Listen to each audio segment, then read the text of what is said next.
Okay, good morning. So, magta-transfer ako. Kung napansin nyo, nawala na yung mga seedlings natin dyan. Nandun na. So, isang problem is masyadong malumot. So, tingnan natin kung anong pwede pa natin gawin regarding that. Tapos, since may apat na hindi nag-germinate ng maayos, kumuha tayo ng isang scamander o yung red crystal dito. So, nandun siya. So, ang pinaka-ilili ito transfer natin today is itong hydraulic na tinanim natin noong 16. So, expected natin siyang i-harvest ng end of June. Tapos, yung ibang mga seedlings dyan, balak kong ilipat na lang doon.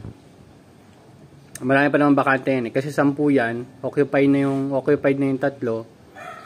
So, may space pa siya para sa mga excess seedlings natin. Then, mamaya, maglilinis ako ng hinarvest ko doon sa parte na yon. Tapos, ito yung natitira dyan, for personal consumption na yan. Tapos, kung mapansin nyo, mayroong pula dito, scamander. Yan o. Kaedad niya yan. Pero kasi late yun talaga. Late yun tumubo. So, yan. For personal consumption na lang din yan. So, anyway, balik tayo sa topic natin. So, ito ay may kiss solution. Medyo matagal ko na na-prepare to. So, ililipat natin siya dyan. Okay.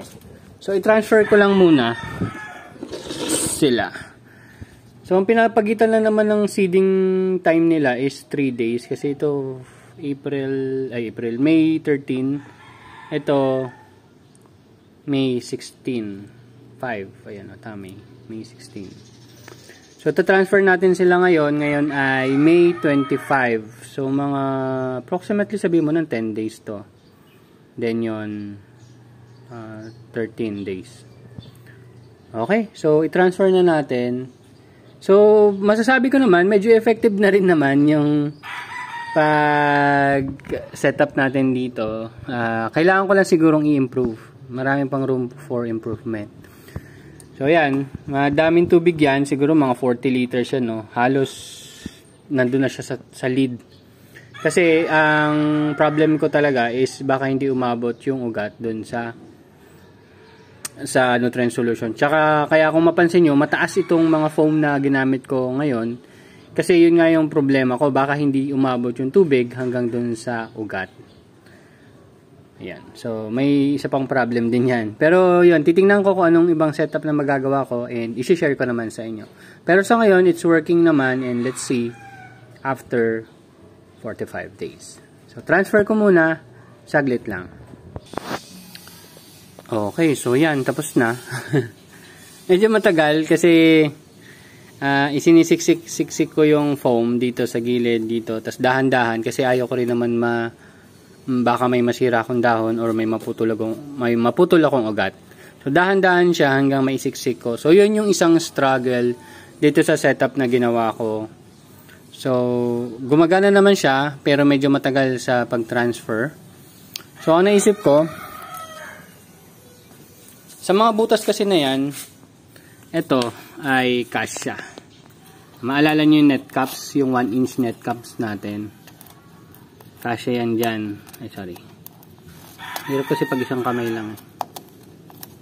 Pag malaki na siya, medyo madali na. Kasi hugutin ko lang ganyan, no? Sa angat natin. Pero ayaw natin siyang madamage. Wait nga lang, kunin ko lang. Ayan. So, kung mapansin nyo, basa na tong lower part kasi yan, tumatama na naman siya doon. So, meron na akong initial na trial nito nandun sa baba. Umpisa pa lang, yung mga seedlings ay nandito sa foam na nasa loob na rin ng isang net cap. Tapos, dyan na siya mag-grow. So, initially pa lang, from seeding, na nakaganitong setup na siya.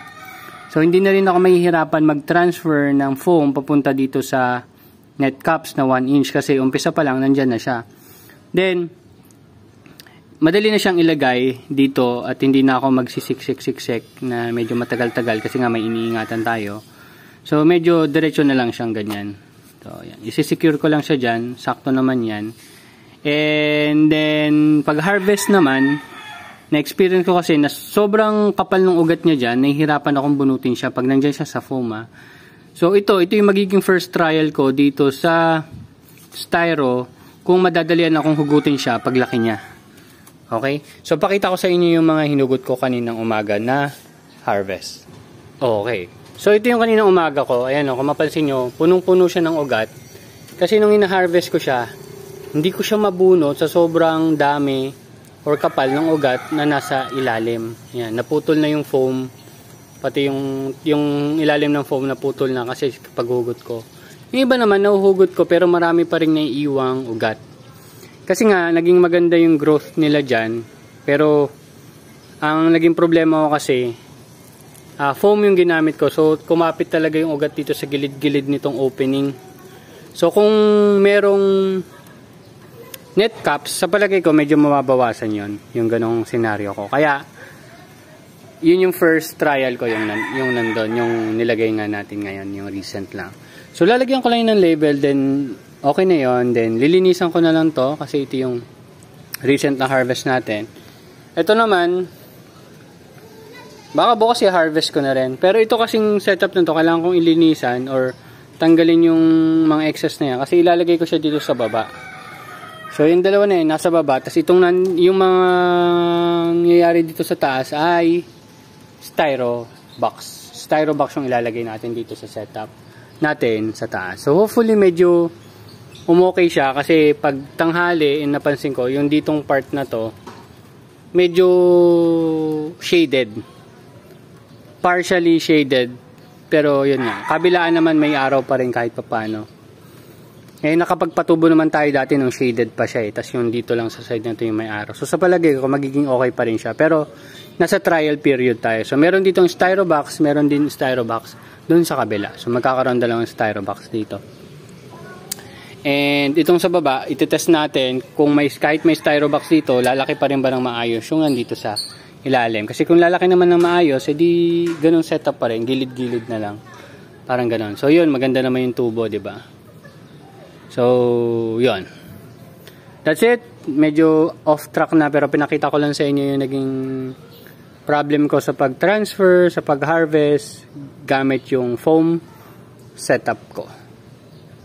Thank you very much and see you next update. Bye-bye.